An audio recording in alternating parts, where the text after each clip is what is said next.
असं ऐकलेलं आहे की भगवान कृष्णावर एक चोरीचा आळ आला आणि त्या चोरीचा आळ आल्यानंतर भगवंतानं त्या चोरीचं परिमार्जन कसं केलं याचा विस्तार पूर्वक तुझ्या त्यावेळेला आणि शोक मुनी सांगू लागले परीक्षिताला, हे राजा, अरे असणाऱ्या द्वारकेमध्ये सत्राजित नावाचा सूर्याचा उपासक आला. सूर्याची उपासना करायचा आणि एक दिवस तो द्वारकेमध्ये येत असताना सूर्यासारखा प्रकाश पाहिला आणि तो सूर्यासारखा प्रकाश द्वारकेच्या लोकांनी पाहिला आणि भगवंताकडे पळत पळत गेले आणि म्हणू लागले की प्रभू प्रभू, आज पश्चिमेकडून सूर्य उगवलाय. भगवंत त्यावेळेला हसतात आणि म्हणतात, अरे ग्रामस्थांनो, तो सूर्य वगैरे उगवलेला नाही म्हणाले. सूर्य देवतेनं सत्राजिताला एक समंकट नावाचा मणी दिलेला आहे आणि तो त्याचा प्रकाश. तो सत्राजित तो घेऊन आला. द्वारकेमध्ये आल्यानंतर त्याने आपल्या देवालयामध्ये स्थापन केलं. स्थापन केल्यानंतर एक दिवस भगवंत त्या सत्राजितांकडे जातात आणि सत्राजिताला म्हणतात की, कारण तो मणी रोज 8 भार सोनं देत होता. तोळे नाही, 8 भार सोनं देत होता तो मणी. म्हणून भगवंत त्याच्याकडे गेले आणि त्याला सांगितलं की हा जो मणी आहे, जो द्वारकेचा राजा उग्रसेन आहे, त्या उग्रसेनाला आणि हा मणी तो देऊन टाक. म्हणजे त्याच्यापासून येणारं जे उत्पन्न आहे आपल्या द्वारकेमध्ये त्याच्या सुविधा आपल्याला करता येईल. परंतु असणाऱ्या सत्राजितानं मात्र ते काही ऐकलं नाही. भगवंत अपमानित होऊन त्या ठिकाणावर निघून गेले. एक दिवस त्या सत्राजिताचा भाऊ होता प्रसेन. हा प्रसेनानं एक दिवस तो गळ्यामध्ये घातला. गळ्यामध्ये घालून तो अरण्यामध्ये शिकारी करता गेला. शिकारी करता गेल्यानंतर तो घोड्यावर बसून गेला. एका शिवमानं तो शिव असणारा चमकणार वस्तू पाहिली आणि त्याने घोड्यावर झडप घातली आणि प्रसेनावर झडप करून दोघालाही काढले. तेवढ्याच वेळामध्ये त्या ठिकाणी एक अस्वल, त्याचं नाव आहे जांबवंत. हे जांबवंत त्या ठिकाणी आले आणि त्यांनी असणारा तो मणी जो होता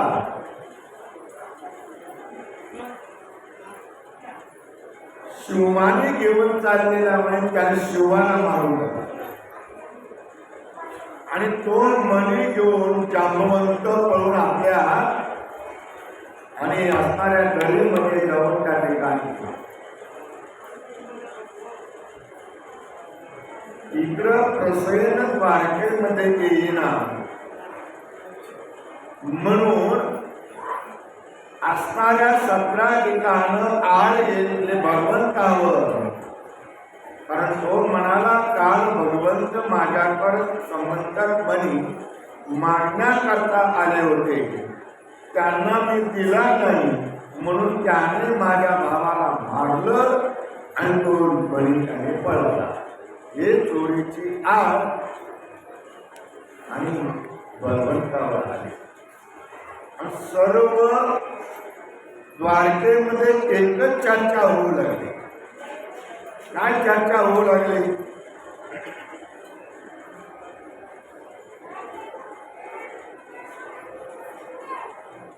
हे भगवंताने तो मणी चोरला.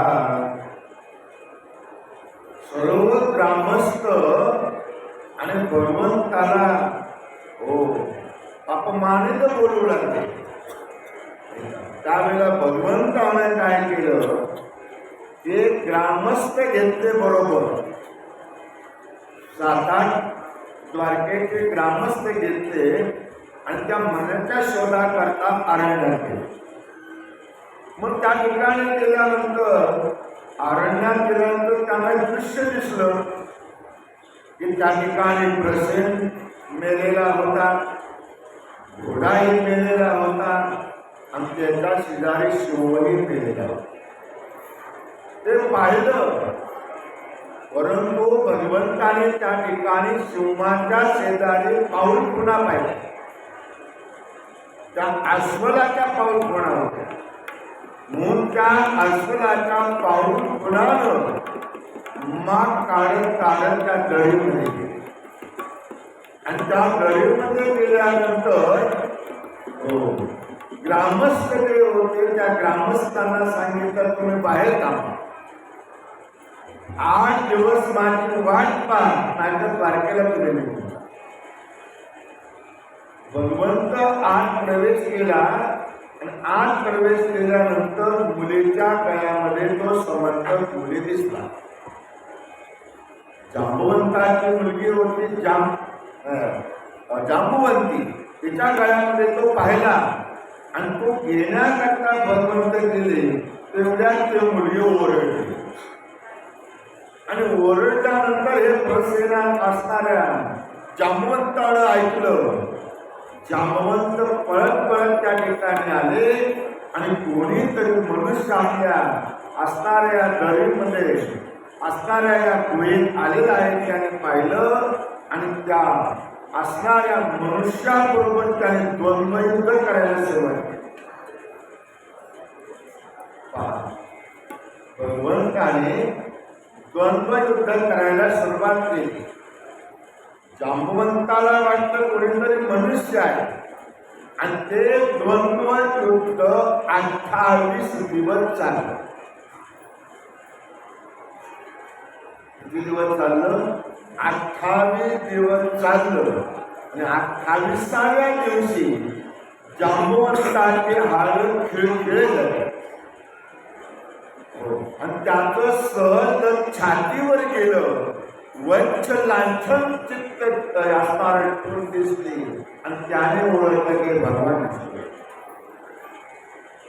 कोणी म्हणाले हे भगवान विष्णू आहेत म्हणाले आणि त्याच वेळात द्वंद्व थांबलं आणि ते म्हणू लागले, म्हणाले भगवान विष्णू मी तुम्हाला ओळखलं. द्वंद्वयुद्ध भगवंत या ठिकाणी द्वंद्वयुद्ध करण्याकरता काय? मागच्या जन्मामध्ये जांबवंत हा रामावतारात आहे का? नर हे जांबवंत हे रामावतारातले. पण रामाचं युद्ध झाल्यानंतर जेव्हा ते सर्वजण अयोध्येला आले आणि अयोध्येला आल्यानंतर प्रत्येक वानर शूरवीर आणि आपापण केलेलं युद्धामध्ये पराक्रम सांगलं. हनुमंताने आपला पराक्रम सांगितला. नीलानं असणाऱ्या सर्वांनी आपले पराक्रम सांगितले आणि जांबवंताला विचारलं आणि जांबवंत तू काय पराक्रम केला? म्हणाले मी पराक्रमच केला नाही, मला रावणाला मारायचं होतं म्हणाले. त्याच्याबरोबर द्वंद्वयुद्ध करून त्याला मला मारायचं होतं, पण तुम्ही मला चान्स दिला, तुम्ही त्याला मारला. द्वंद्वयुद्धाची माझी असणारी इच्छा तशीच राहिली. म्हणून प्रभू मला तुमच्या बरोबर द्वंद्व युद्ध करायची इच्छा आहे. राम प्रभू म्हणाले या जन्मात नाही, या जन्मामध्ये मी एक वचनी, एक बाणी आणि एक पत्नी आहे. या जन्मामध्ये, या अवतारामध्ये शक्य नाही. तुझी इच्छा पुढच्या जन्मामध्ये मी कृष्ण अवतारामध्ये तुझी इच्छा पूर्ण. म्हणून रामप्रभू असणारे भगवान कृष्ण आणि असणाऱ्या जांबुवंताचं द्वंद्व युद्ध झालं. द्वंद्व युद्धामध्ये जांबुवंत हरला गेला आणि सांगितलं प्रभू मी ओळखलं. म्हणाले तुम्ही येण्याचं प्रयोजन काय?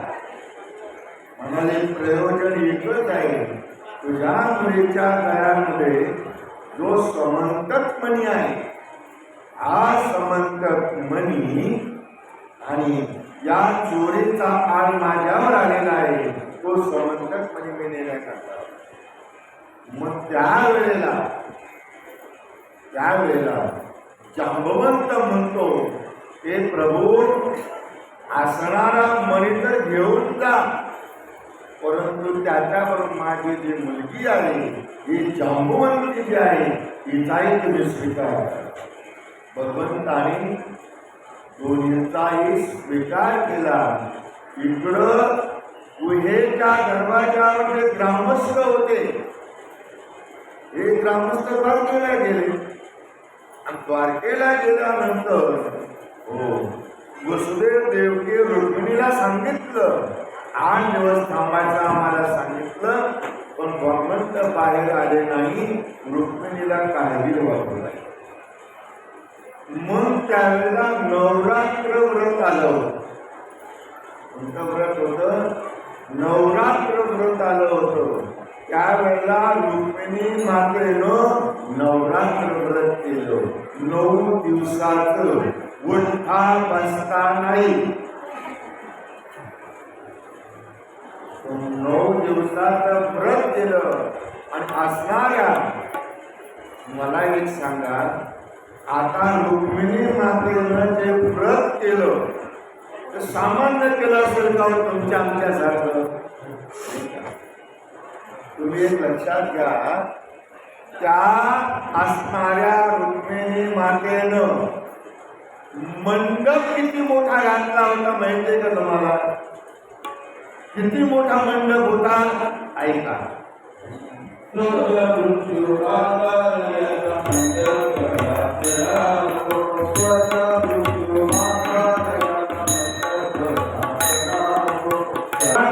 उद्यापन केलं आणि तिकडनं भगवंत आणि जांबवंताची जोडी आली. फलरूप झालं नव्हतं आणि भगवंत आणि जांबवंती द्वारकेमध्ये आले. माठामध्ये लग्न. गोपाल कृष्ण भगवान.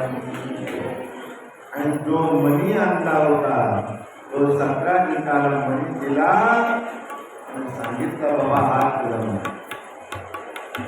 त्यावेळेला 17 गीताला खूप अपमानास्पद वाटतं की एका मोठ्या थोर व्यक्तीला अपमानित केलं, त्याच्यावर आळ घेतला.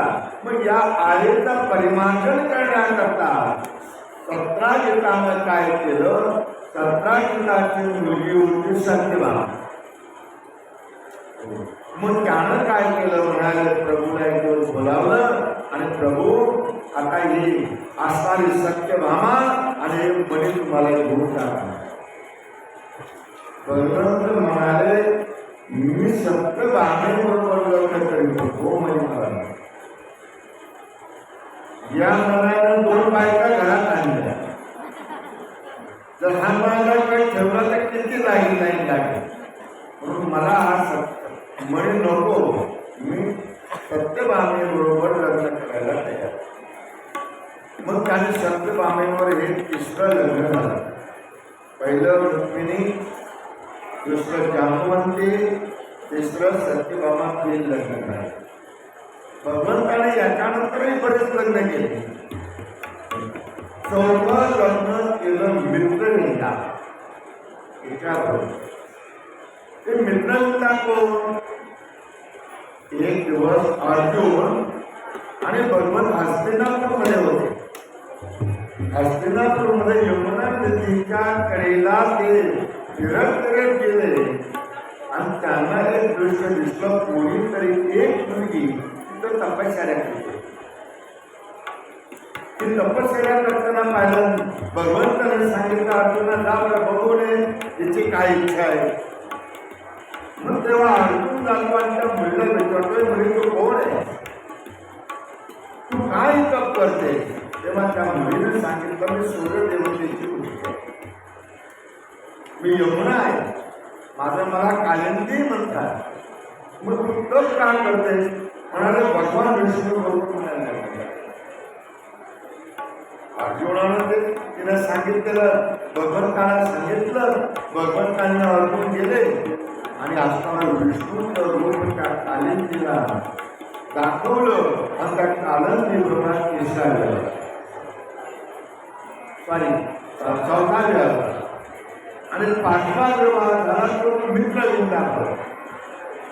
विंद आणि अरविंद याची बहीण. त्यांची इच्छा होती स्वयंवरामध्ये लग्न करायचं, परंतु असणारी मित्रविंदा भगवंतावर प्रेम करत होती नाही का. पण हे भाऊ विरोधात होते म्हणून भगवंताने स्वयंवरामध्ये तिला पळून आणलं आणि द्वारकेमध्ये उतरलं नाही. 5 लग्न झाली. 6वं लग्न भगवंतानं केलं सत्याबरोबर. एक नग्नजिताची मुलगी आहे सत्या. ही सत्या एवढी बलशाली होती. एक दिवस बैल उन्मत्त झालेला बैल पेठेमध्ये पळत सुटला आणि हे सत्यानं पाहिलं आणि जाऊन तिला पकडलं मारलं. आणि हे दृश्य नंदजीत राजा पाहत होता. अरे बापरे म्हणाले ही काय बलशाली आहे, हिचा पती हिच्या 7 पट असला पाहिजे. म्हणून त्यावेळेला पण केला की जो कोणी एकाच वेळेला 7 बैलाला व्यसन झाले त्याच्याबरोबर ही सत्या झाला. हा पण स्वयंवर चालू झालं. अनेक राणी जाऊ लागले. बैल त्यांना शिंगावर घेऊन टाकायचे. मग त्यावेळेला कोणी पुढं जाईना. त्यावेळेला भगवंत त्या ठिकाणी गेले आणि भगवंतानं एकाच वेळेला 7 रूप धरली. एकाच वेळेला व्यसन घातलं आणि टाळ्याचा कडकडाट झाला. 6वं लग्न सत्याबरोबर झालं. 7वं लग्न भद्राबरोबर झालं आणि 8वं लग्न लक्ष्मणाबरोबर झालं. असे 8 महत्वाचे लग्न झाले. आणि भगवंतानं 16,100 मुलीबरोबर लग्न केलं. भौमासुरानं 16,100 मुली दांबून ठेवल्या होत्या आणि त्याचा असा विचार होता 20,000 झाल्या मग एकाच वेळेला लग्न करायचं. म्हणून असणाऱ्या त्या मुलींनी भगवंताची आराधना केली. कृष्णाय वासुदेवाय हरे परमात्मने प्रणतक्लेशनाशाय गोविंदाय नमो नमः. भगवंताने आराधना केली आणि भगवंत भौमासुराला सत्यभामेला बरोबर घेतलं.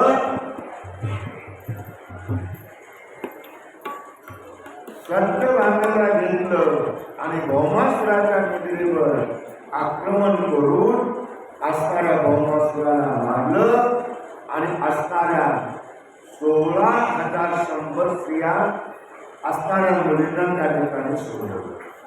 महाराज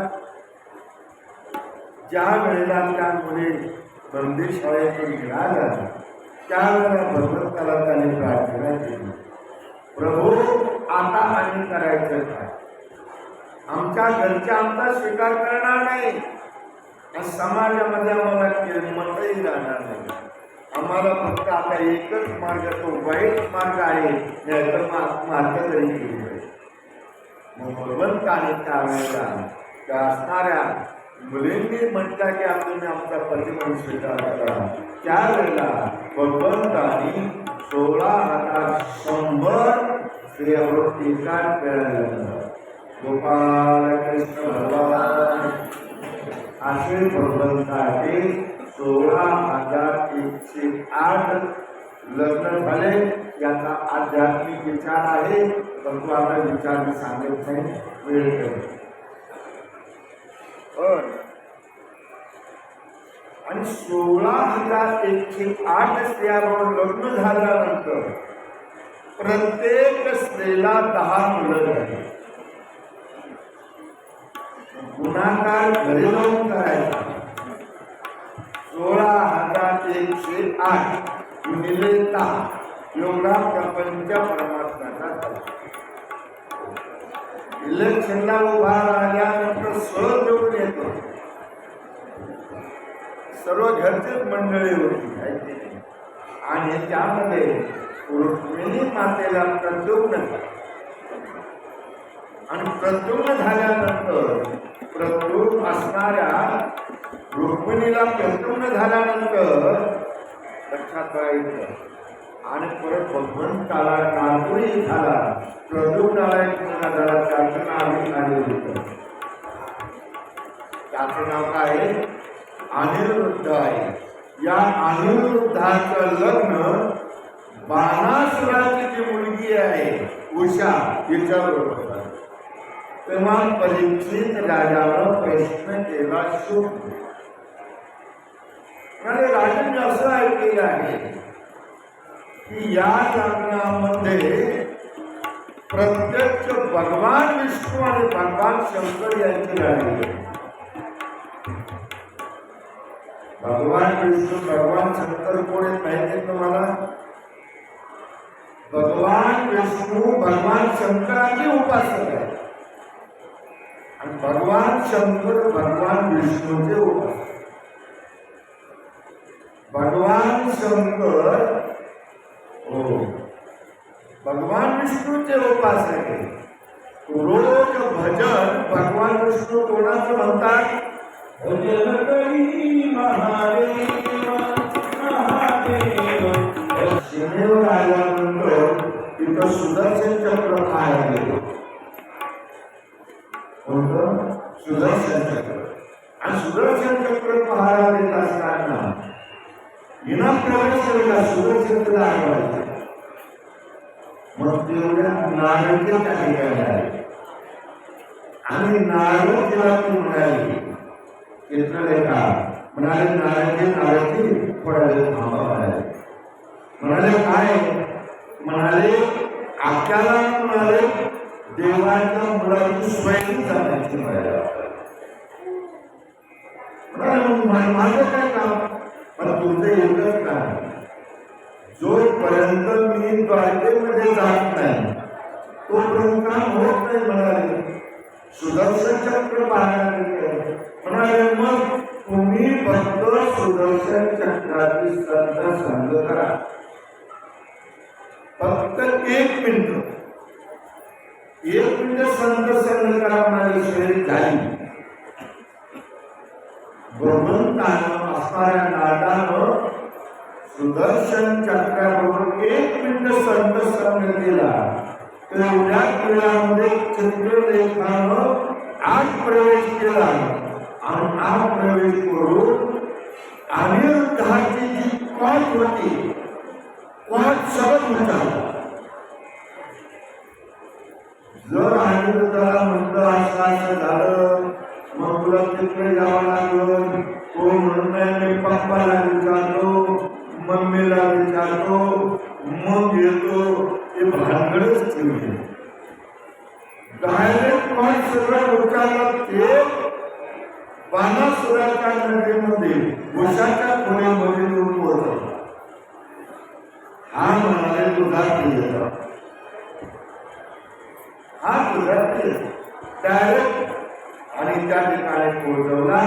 नंतर उषाला तो आनंद झाला, आभार मानण्याचे केले जाते आणि दोघांचे त्या ठिकाणी रोमान झाले.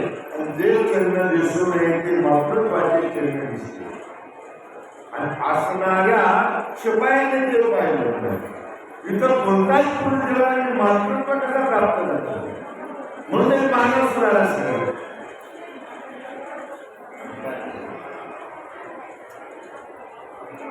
बाणासुराला लोकांनी सांगितलं, तो बाणासारख्या ठिकाणी सैन्य घेऊन आला. पाहतात उषा आणि रुद्र एकमेकाला स्पर्श करून बसलेले पाहिजे. आणि राग आला बाणासुराला. त्याने त्या ठिकाणी लढाई केली.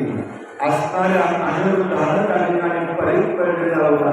ते परिणाम सर्व सैन्य मारून टाकलं. शेवटी बाणासुरानं सर्व पाशामध्ये त्याला बांधलं. आणि सर्व पाशामध्ये बांधल्यानंतर एक दिवस नारद द्वारकेमध्ये गेले. आणि नारदानं त्या ठिकाणी सर्व अनिरुद्ध पुढे गेला, अनिरुद्ध पुढे गेला. द्वारकेमध्ये सगळा हाहाकार झालेला होता. तो नारदाने सांगितलं, तुमचा मुलगा बंदी शाळेत म्हणाले बाणासुर आहे, सर्प पाशामध्ये बंद आहे म्हणून सांगितलं. मग त्यावेळेला भगवान कृष्णानं सैन्य घेतलं आणि बाणासुराच्या नदीवर स्वारी. बाणासुराला या ठिकाणी हो भगवंताला सांगितलं, भगवान शंकराला सांगितलं होतं नगराचं लक्ष तुम्ही करायचं. भगवान शंकर तिकडनं सैन्य घेऊन त्या ठिकाणी आले आणि दोघांचं तुंबळ असं युद्ध झालं. तुंबळ असं युद्ध झालं. त्या ठिकाणी भगवान शंकराचं माघार घेतली. कारण समोर आपलं आराध्य देव दिसलं. माघार घेतली. बाणासुराला 1000 हात होते. सर्व हात कापून टाकले, 2 हात ठेवले. आणि बाणासुर मारलं का नाही, त्याला काय केलं नाही. कारण भक्त प्रल्हादाच्या वंशामध्ये तो जन्माला आलेला आहे.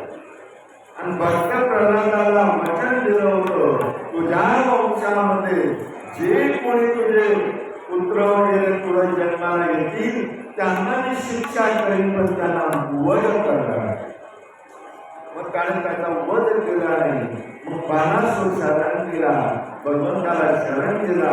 आणि उषा आणि अनिरुद्धाचं लग्न त्या ठिकाणी लावण्यात केलं. द्वारकेमध्ये आले बसून भरपूर ऐवज बाणासुराला दिला. आणि द्वारकेमध्ये आल्यानंतर त्यांचं थाटामाटामध्ये लग्न झालं. गोपाल कृष्ण भगवान की जय.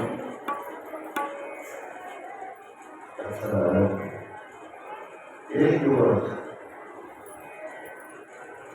भगवंतानं ठरवलं की आपल्या रुक्मिणी मातेची चेष्टा करायची. काय करायचं? चेष्टा करायची ठरवलं.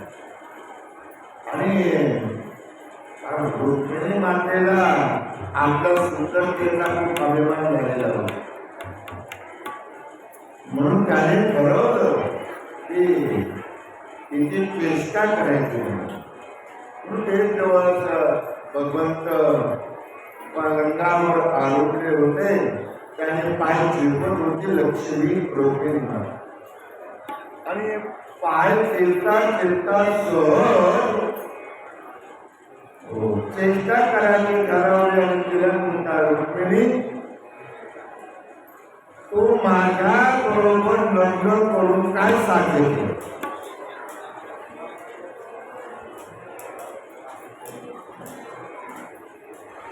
काय प्रश्न केला? तो माझ्या बरोबर लग्न करून काय साथ करत म्हणाले. पण तुमची आणि आपली सीन एक आमची म्हणाले. तो राजकुमारी मी एक गावाचा मुलगा, तुमची आमची सीन नाही, पण तरी सुद्धा तुम्हाला स्वीकार केला माझा. तू काय साध्य करत म्हणाले माझ्या बरोबर. आम्ही असे म्हणाले आम्हाला शिवासन आहे का कुठं, पुढे शिवासन नाही, आम्ही पळकुटे. काय म्हणले, आम्ही रणामधून पळून जाणारे म्हणाले. आम्ही आमच्यामध्ये काय सुरक्षा आहे का काय आहे, कोणत्या उद्देशाने माझ्या बरोबर लग्न केलं. आणि खरं सांगू का म्हणाले, रुक्मिणी तुला दूरदृष्टीकोनच नाही म्हणाले. माणसाला तुला दृष्टिकोन असा, पण तुला नाही म्हणाले रुक्मिणी दूरदृष्टीकोनच नाही म्हणाले. पण म्हणाले अजून काही वेळ गेले नाही म्हणाले. तेव्हा म्हणतात नातू पंतू झाल्यानंतर अजून काय वेळ गेले नाही. तुला असं वाटत असेल कोणत्या तरी माझ्याबरोबर लग्न करायचं, माझी परमिशन आहे. काय म्हणाले, माझी परमिशन तुला पाहिजे तर करू शकतो. एवढे शब्द ऐकले आणि असा रुक्मिणी माता बेशुद्ध होत. तिला ऐकणं सरळ मिळालं नाही.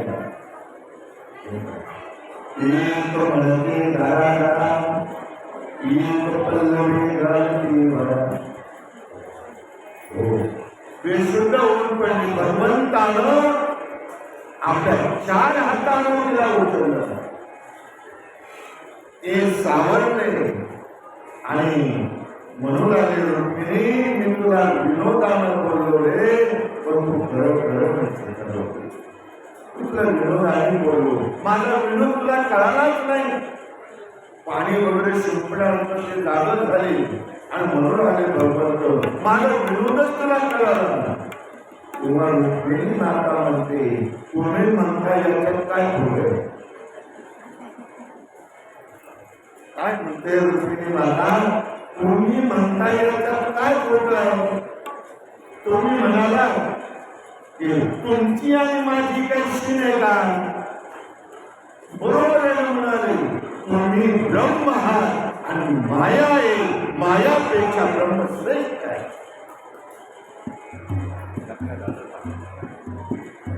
तिचं उत्तर ऐकलं का तुम्ही. काय म्हणते राम कोण आहे.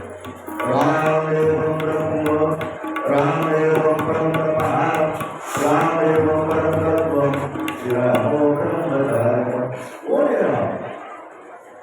प्रत्यक्ष ब्रह्म राम आहे आणि लक्ष्मी माया आहे. माया श्रेष्ठ की ब्रह्म श्रेष्ठ. ब्रह्म श्रेष्ठ आहे, माझ्यापेक्षा तुम्ही श्रेष्ठ आहे.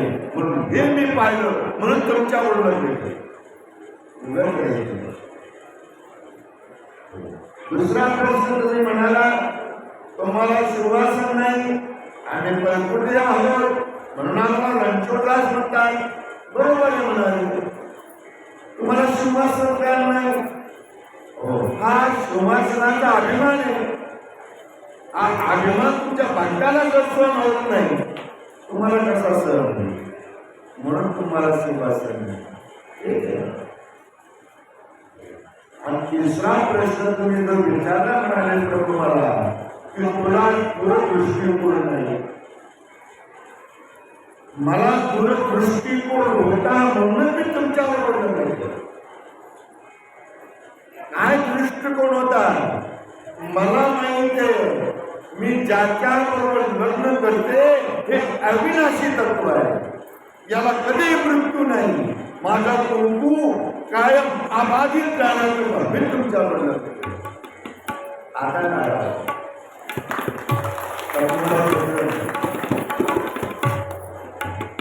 माझं कुंकू चिरकाल अबाधित राहण्याकरता तुम्ही अविनाशी तत्व तुम्हाला जन्म मृत्यू आहे विषय नाही.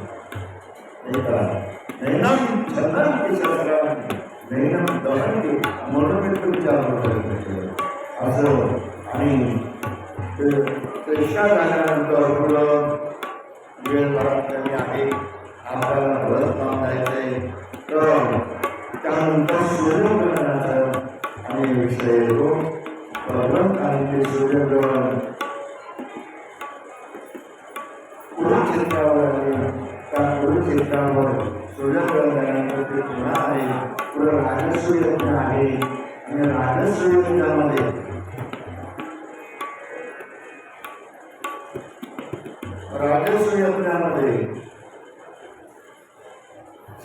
जरासंधाला मारण्याकरता अर्जुन भीम आणि भगवंत ब्राह्मणाचं रूप घेऊन गेले. आणि ब्राह्मणाचं रूप घेऊन गेल्यानंतर जरासंधाला द्वंद्व युद्धाची मागणी केली. आम्ही त्याला म्हणाले एकाबरोबर कोणाबरोबर तुम्हाला युद्ध येतं करायचं सांग. तेव्हा तो जरासंध म्हणतोय याने कृष्णा तुझ्या बरोबर द्वंद्व युद्ध करण्याची माझी इच्छा नाही, कारण तो पळकूट आहे म्हणतो रणरात तुला इच्छा नाही. बरं अर्जुन माझ्यापेक्षा मी त्याच्याबरोबर नाही युद्ध करणार. माझ्या कोणीचा भीम आहे. भीमाबरोबर द्वंद्व युद्ध झालं. भीमानं त्याला मारलं आणि त्याचा टोप घेऊन हस्तिनापूरमध्ये आली आणि तोच टोप परिस्थितीने घातला आणि अर्जुनामध्ये शिकार करता गेला. वाईट विचार आले आणि शांत. त्यानंतर तिला काय हो सुदाम देवाचं चरित्र आहे. तो कोण चरित्र आहे पण सांगायला वेळ नाही, त्यामध्ये आवाजही चालत नाही. भावपूर्ण बोलायचं म्हणजे आवाज व्यवस्थित लागतो, चित्रा प्रतिबंध आहे. मग आपलं जसं जसं शिकायचं तसं शॉर्टमध्ये आपण जाऊ. सुदाम देव ब्राह्मण होता.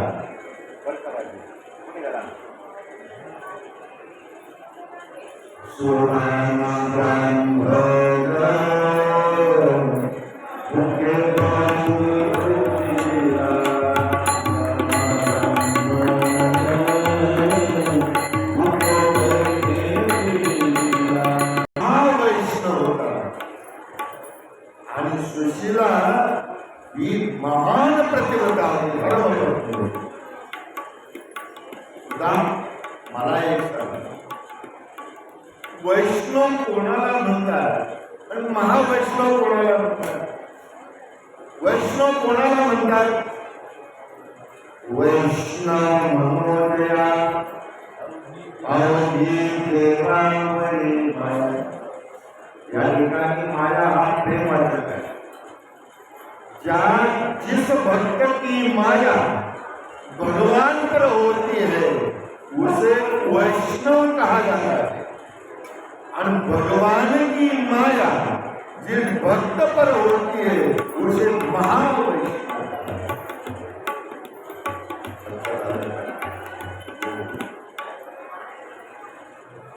एक लक्षात घ्या, भगवान प्राप्ति के लिए भक्त भगवान का दरवाजा खटखटाता है.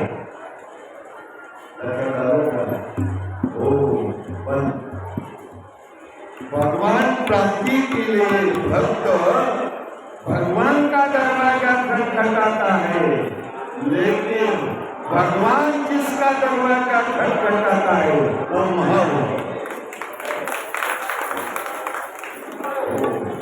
कहाना जिंदा दरवाजा खटखटाया, प्रभु मुझे बहुत भूख लगी है, मुझे विदुर जीचा विचार करा. विदुर जी महावैष्णव आहे. विदुर जीचं ज्या वेळेला भगवंत निधामाला निघाले त्यावेळेला सत्यभामेची आठवण केली नाही, रुक्मिणीची आठवण केली नाही, त्यावेळेला विरोधींनी 3 वेळा आठवण केली, मैत्रेय उद्धव, मेरा विरोध मुझे मिला नहीं, मैंने सबको कुछ न कुछ दिया, लेकिन मेरा विदुर को मैंने कुछ दिया नहीं। याद करता है परमात्मा, तो भगवान जिसकी याद करता है वो महाविष्णु। कसा असणारा हा सुदामदेव महावैष्णव होता आणि असणारी सुशीला जी होती ही धर्मपत्नी होती। लक्षात घ्या, काय धर्मपत्नीची लक्षात, कुणाला म्हणता धर्मपत्नी? लक्षात घ्या, हो पंचम स्कंदामध्ये देवहूतीचं जे प्रकरण आलेलं आहे अतिशय सुंदर आहे। हो, देवहूती कर्दम ऋषीला दिली गेली, पण कर्दम ऋषींनी 10,000 वर्ष तपश्चर्या केली। कशा करता? मला धर्मपत्नी प्राप्त व्हावी। लक्षात घ्या, 10,000 वर्ष तपश्चर्या केली, धर्मपत्नी प्राप्त हो। इसको कहता है धर्मपत्नी। जो पत्नी अपने पति को धर्म की ओर ले चले उसे धर्मपत्नी कहना, जो पत्नी अपने पति को विषय की ओर ले उसे कामपत्नी कहना। धर्मपत्नी बहुत एक कविता शोभा राजन, जो पत्नी अपने पति को भागवत की ओर ले चले उसे धर्मपत्नी कहना, और जो पत्नी अपने पति को इज्जत की ओर ले चले उसे कामपत्नी। असणारी सुशीला ही धर्मपत्नी होती। धर्मपत्नीची आखे व्याख्या सांगतो तुम्हाला सुशीलाची।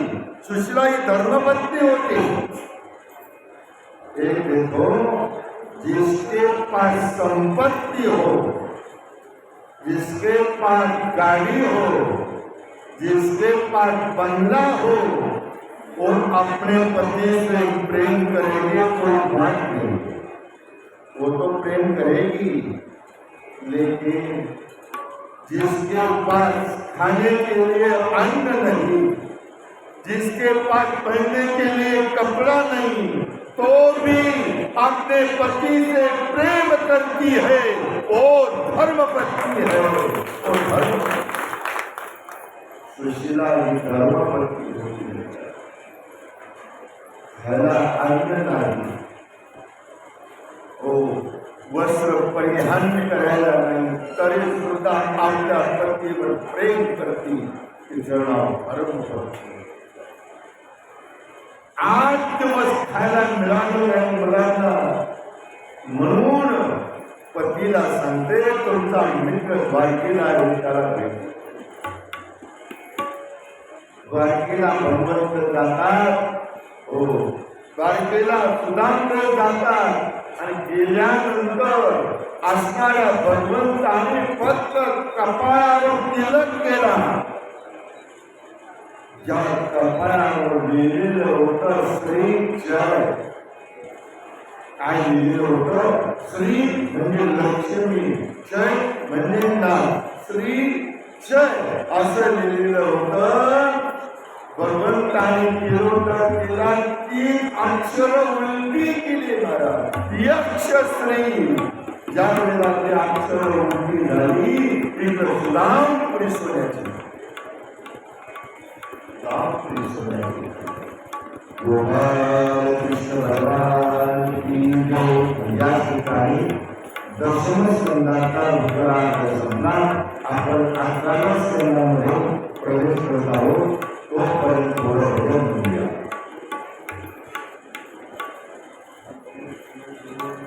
हरी मुरारी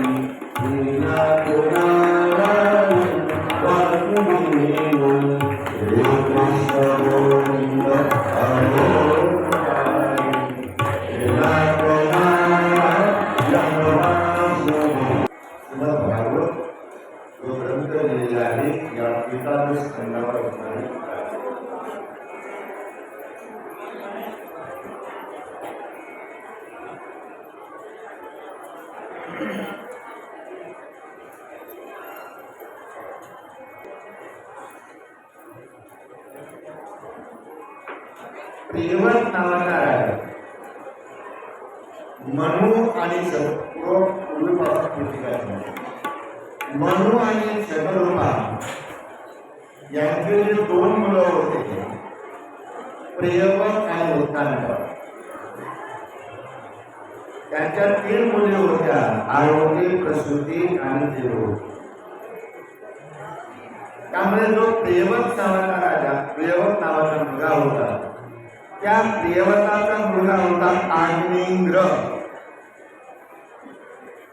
त्याच्या मुलाचं नाव होतं नाभी.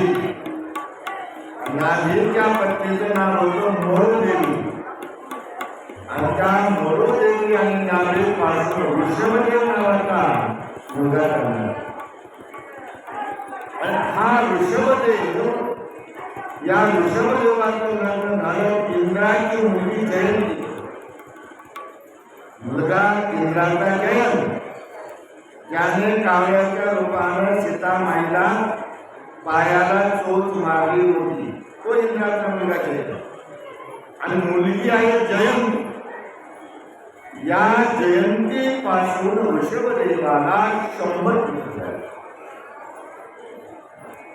100 पुत्र झाले.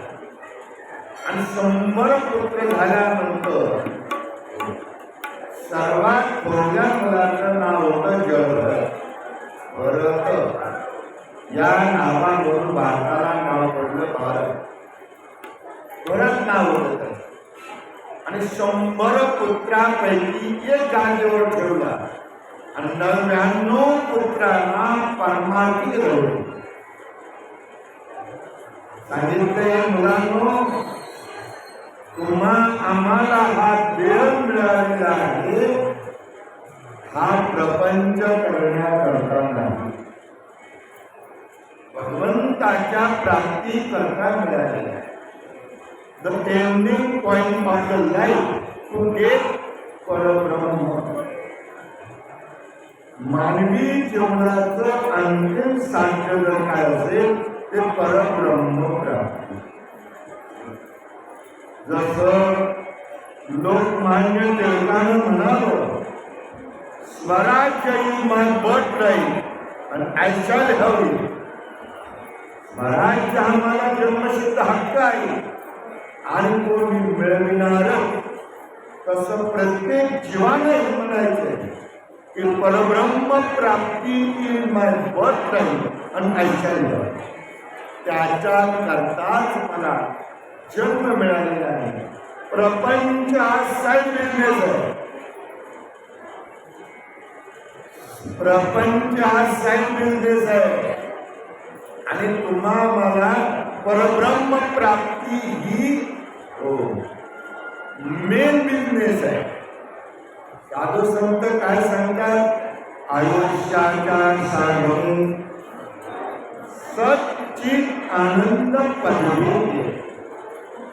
मग मला सांगा, प्रपंच संहिता नाही करायचा, परब्रह्माची प्राप्ती करायची.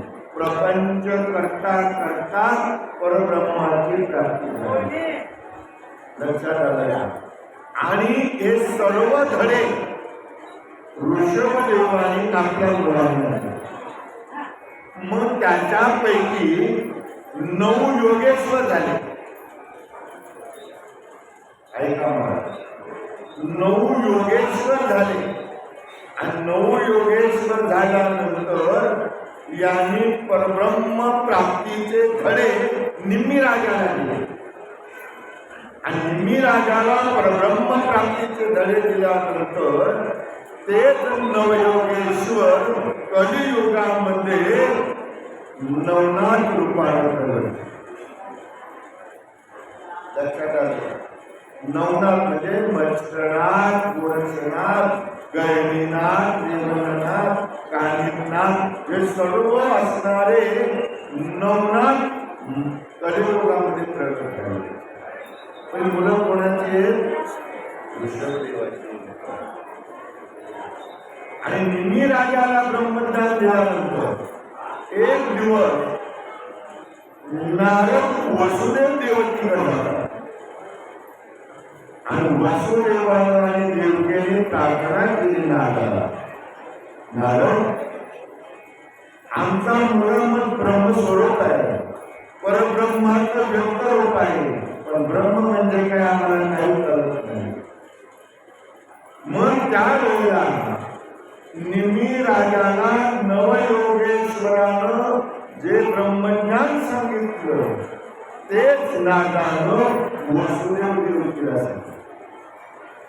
हे 11 असताना मग त्या ठिकाणी ब्रह्म म्हणजे काय, अध्यात्म म्हणजे काय, नंतर कर्म म्हणजे काय, उपासना म्हणजे काय, हे सर्व त्या ठिकाणी सांगितलं. भगवान दत्तात्रेयानं केलेले 24 गुणांचा उल्लेखही 11व्या स्कंदात लक्षात आलं. आणि अतिशय ब्रह्मज्ञानाला भरलेले अध्याय आहे. आणि याच 11व्या स्कंदावर एकनाथ महाराजांनी टीका केली, त्याला एकनाथी भागवत म्हणतात. त्याच्यावर टीका केली. आणि या ठिकाणी भगवंत आम्हाला जातात ही कथा या ठिकाणी. जांबवंतीचा मुलगा होता सांब, आणि सगळ्या मुलांमध्ये आज सांब दिसायला अतिशय सुंदर. एक दिवस काय झालं, हा सांब आणि त्याचे मित्रमंडळ एवढा अरण्यामध्ये गेला. आणि ज्या ठिकाणी ऋषी बसलेले होते त्या ठिकाणी सर्व मुलांनी सांबाला साडी नेसवली आणि गर्भवतीचं सोन त्यांनी घेतलं. आणि ते सर्व मित्रमंडळी चेष्टा करण्याकरता त्या संतांपाशी गेले. ते संत त्रिकालज्ञानी होते. आणि हे मुलं त्या ठिकाणी गेले आणि म्हणू लागले की हे संत हो, तुम्ही त्रिकालज्ञानी आहात, तुम्ही त्रिकालज्ञानी आहात म्हणाले. या स्त्री तुम्हाला लाजके म्हणाले विचारायला, हिच्या पोटी मुलगा होईल की मुलगी होईल तेवढं तुम्ही सांगा. असणारे ऋषींनी ओळखलं हा भगवंताचा मुलगा सांब आहे. त्यांनी ओळखलं, पण त्याला शाप दिला की हे मुलांनो, हिच्या पोटी मुलगाही येणार नाही, मुलगी येणार नाही, एक मुसळ देईल आणि सर्व यादवांचा नाश करून शांत होता. म्हणून संत सेवा झाली नाही तरी चालेल, संत अपराध होतात. संत अपराध हो, वेदूजी सारख्या महान संतांचा अपराध धोका करून झाला. करोडो वंशाचा नाश झाला. रावणाकडून बिभीषणाचा अपराध घडला. रावणाचा वंश शिल्लक राहिले नाही. या सांबा असणाऱ्या देवाच्या मुलातून अपराध घडला. यादव कुल संपुष्टात होता. आणि ज्या वेळेला या सांबानं साडी काढल्याबरोबर आतून मुसळलं आणि मुलं घाबरली. ते मुसळ घेऊन उग्रसेनाकडे गेले. उग्रसेनाने त्याचा भुगा केला आणि भुगा केला तो समुद्रात फेकला. तो समुद्रात फेकल्यानंतर नदी असणाऱ्या किनाऱ्यावर आला आणि त्याचे 10 शस्त्र असणाऱ्या वनस्पती देवा. आणि त्या मुसळाला एक कडी होती. कडी मुसळ पाहिलेलं ना, कडी असते बाजूकडे. ती कडी जी होती ती समुद्रात फेकली. एका माशानं गिळली. तो मासा द्वारकेमध्ये आला. तो कापला. ते कडी एका व्याधाला घेतले. त्याचा बाण केला आणि तो पाणी घेऊन झालं. एक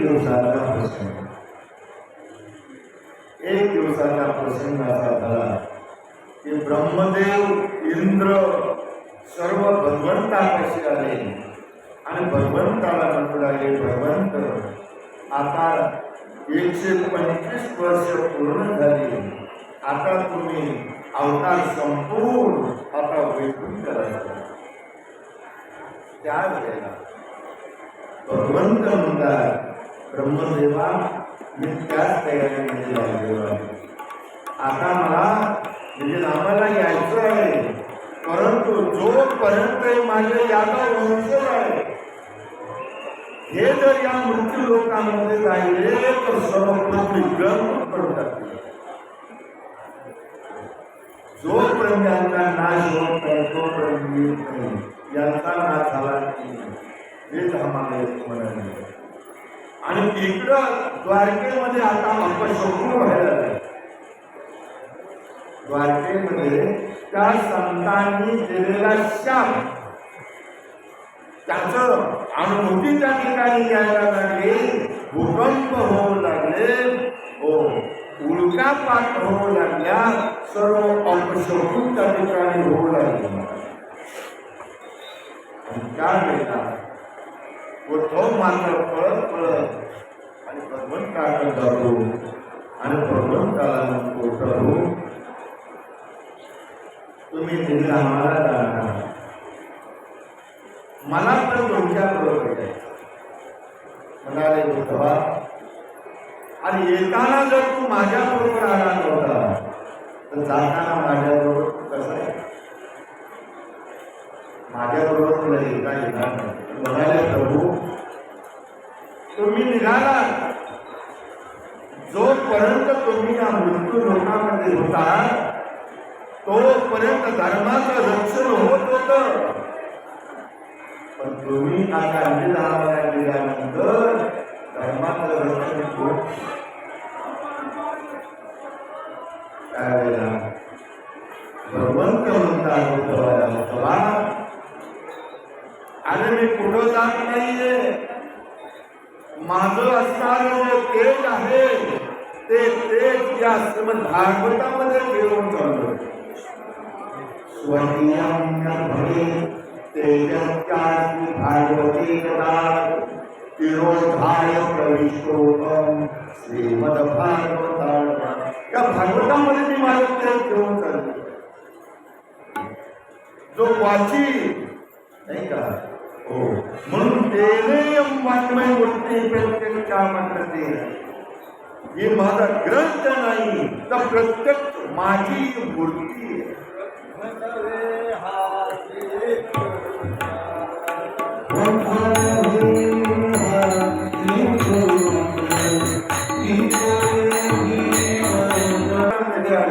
त्या ठिकाणी सर्व कर्म केलं आणि असणारे यादव दारू पिऊन मदोन्मत्त झाले आणि एकमेकांना त्याने मारायला सुरुवात केली.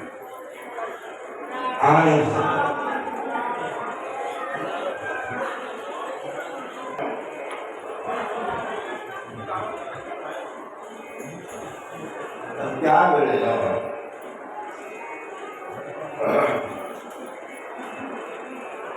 त्याला सुद्धा वाटलं जाम झाले, आवाज जाम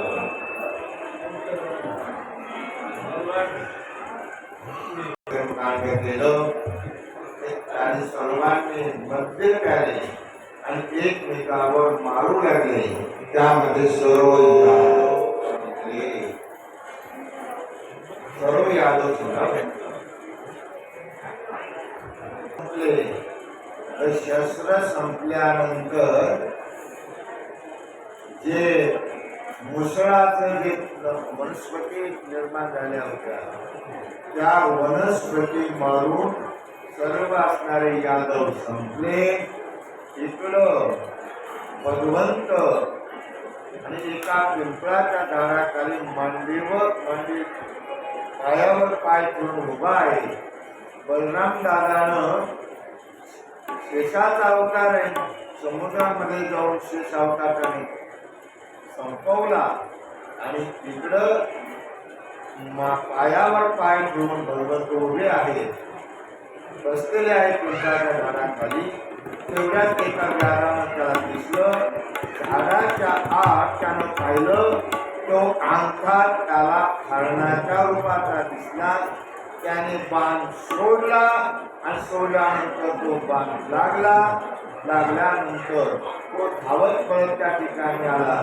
तेव्हा त्याला दिसलं की भगवंताला बाण पश्चाताप झाला. त्याला पश्चाताप झाला. म्हणाले, प्रभू माझ्यातून फार मोठा अपराध घडला, मला क्षमा करा, मला क्षमा करा. प्रभू म्हणतात, व्याधा तुझा याच्यामध्ये काही दोष नाही आणि हे माझं पूर्वजन्माचं कर्म आहे, मला फेडावंच पाहिजे. ते वाटतंय जशास तसं, जैसा कर्म करेगा वैसा फल देगा. मागच्या जन्मामध्ये म्हणाले, व्याध तू वाली होतास आणि मी राम प्रभू होतो.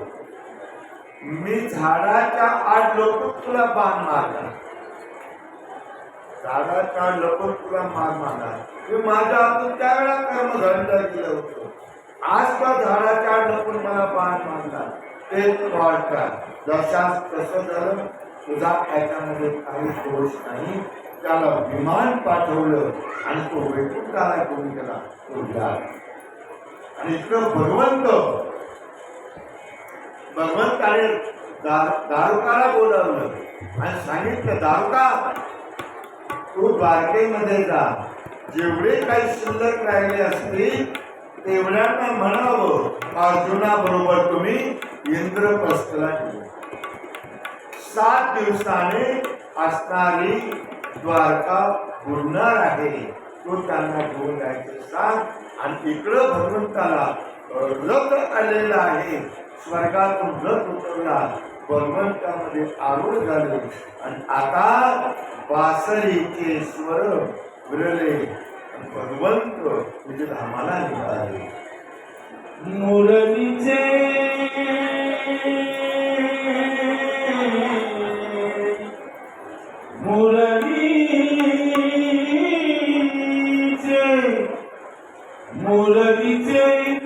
स्वर नवीन मिळाले. मुरलीचे स्वर नवीन मिळाले. भगवान अंतर्धान पावली. भगवान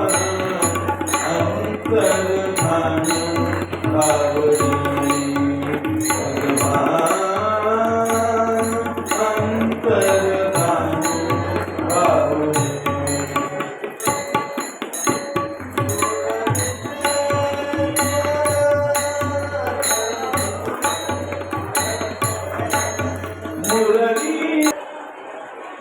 आमच्या वारकरी संप्रदायामध्ये भगवंत हे आम्हाला गेले नाही.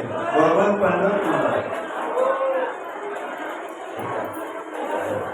द्वारकेची मूर्त आणि भीमाते लाडका तो हरी यशोदा. गोकुळात याने चोऱ्या केल्या पाप मनोनी सामोरा रोज भगवंत पंढरपूर आहे.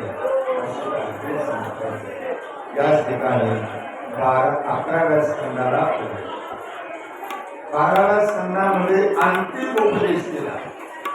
एवढा कलियुगामध्ये काय काय होईल काय काय नाही सगळं डोळ्याने अनुभवतो, पेपरमध्ये वाचतोय. आणखी याच्यापेक्षा काय सांगायचं ते समजत नाही. फक्त एक ओवी म्हणून जातं सांगतात. ऐका कलेची महिमा. ऐका ऐका कलेचा महिमा ऐका. एकाच ओवी सांगतो, ऐका कलेचे महिमान असत्याशी रिजले जन.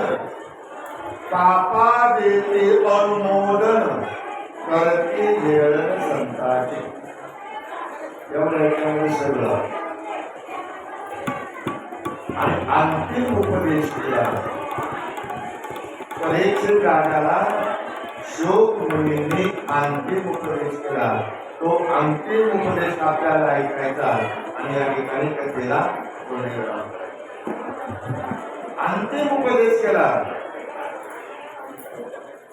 शोक मुनी म्हणतात, परीक्षित राजा, तू जेवढे प्रश्न विचारले त्याची तुला उत्तर मिळाली का?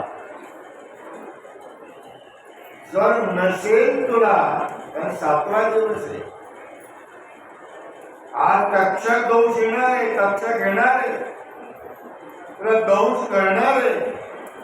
पण ध्यानात घे, जोपर्यंत मी या ठिकाणी तोपर्यंत देण्याची त्याची ताकद नाही. पण तुझ्या मनामध्ये काही शंका असेल तर मला विचारू. तुझ्या प्रश्नाची उत्तरं तुला मिळाली का?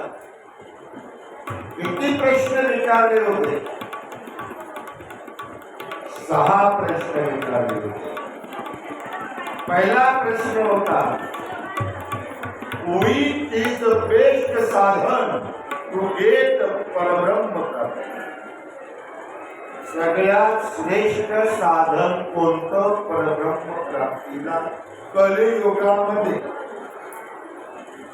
कलियुगामध्ये एक साधन ते म्हणजे नाम संकीर्तनम यस्य सर्व पाप प्रणाशनम प्रणामो दुःख शमनं ततं नमामि हरिपरम यत् फलं नास्ति तपसा ते योगेन समाधिना तत्फलं लभते सम्यक् कलौ केशव कीर्तना. कलौ म्हणजे कलियुगात, केशव कीर्तना भगवंताच्या नामामध्ये त्याला प्राप्ती होती. सर्वात सोपं साधन. पहिला प्रश्न. दुसरा प्रश्न विचारला, which is the best ग्रंथ to get all शास्त्र? असा कोणता ग्रंथ आहे की त्या ग्रंथामध्ये सर्व शास्त्र अंतर्भूत झालेले आहे? तो ग्रंथ म्हणजे श्रीमद भागवत. कारण व्यासांच्या बुद्धिरूपी रवीनं वेदरूपी सागराचं मंथन केलं. माऊली बोलतात, नातले शब्द ब्रह्माते मधलेला व्यास बुद्धी निवळलेली निर्मली नवनीते मग ज्ञानाग्नी संपर्के परिश्रे विवेके पद आले परिपाके अमोल. नातली शब्द ब्रह्म म्हणजे वेद, आदी म्हणजे समुद्र. वेदरूपी सागराचं मध्ये लागला असं बुद्धी व्यासांच्या बुद्धिरूपी रवीने त्याचं मंथन केलं. त्या मंथनातून लोणी बाहेर आलं. ते ज्ञानात येऊन तापवलं. विवेकाची त्याला कळशी दिली आणि त्याच्यातून महान ग्रंथ जो बाहेर आला तो आज तुला भागवत.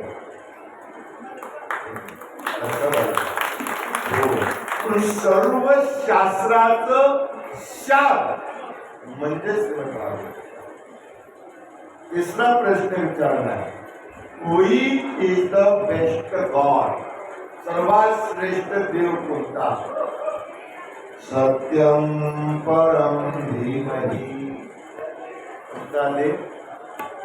सत्य ब्रह्म सत्य जगत मिथ्या. जे ब्रह्म ते सत्य आहे तो एक देव. तो एको देव हा सर्वभूतेश.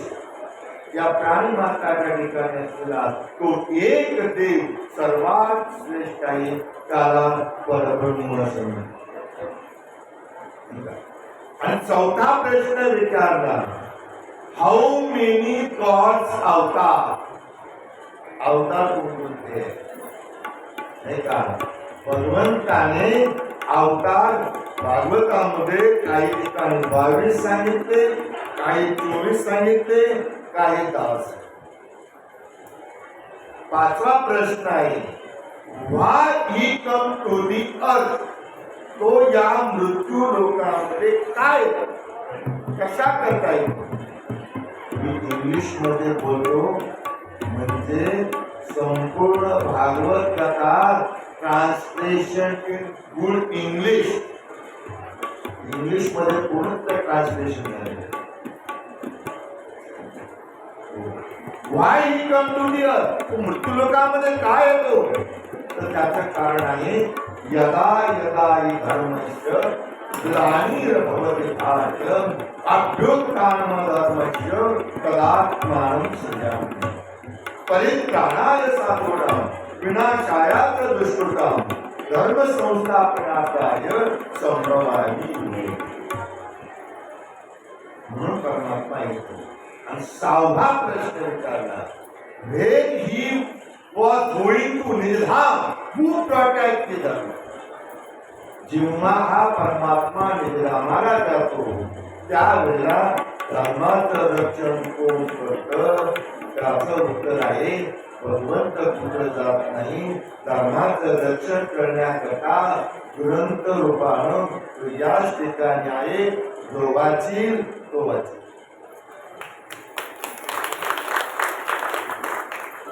असं 6 प्रश्न विचारले आणि मग शोक म्हणून विचारतात, परीक्षित आहे तुला जो काही विचारायचं का, म्हणाले मला काही विचारायचं नाही का. मग आता मला सांगणार आहे तू, आता हा महत्वाचा प्रश्न आहे, तू आता मला सांग म्हणाले परीक्षित राजा, आता तू असणाऱ्या देहासारखा जन्माला आलेला नाही आणि तू देहासारखा का मारणार आहे. काय म्हणाले, देहासारखा तू जन्माला आलेला नाही, कारण तू कोण आहे, तू अमर आहे, तू अमर आहे. असणाऱ्या परीक्षित राजानं शोकमुनीचं आणि पाद्य पूजा केली आणि असणारे शोकमुनी काही अंतरावर गेले आणि ते अदृश्य झाले. शोक महाराज की जय. आज भगवद्गीतेचा 7वा दिवस आणि असणारा कक्ष दंश करण्याकरता निघालेला आहे. परीक्षित राजाला दंश म्हणून 7वा दिवस आणि 7व्या दिवशी त्या ठिकाणी आल्यानंतर रस्त्यामध्ये एक कश्यप नावाचा देव ऋषी होता. तो सर्व उतरण्याकरता चाललेला होता. त्यावेळेला असणाऱ्या त्या कक्षकाने विचारलं आणि म्हणाले पुढं चाललं, म्हणाले आज कक्षक येणारे, तो राजाला डसणारे आणि तर मी त्याला जिवंत करणारे आणि मग मला भरपूर संपत्ती मिळणार. म्हणाले संपत्ती करता चालणार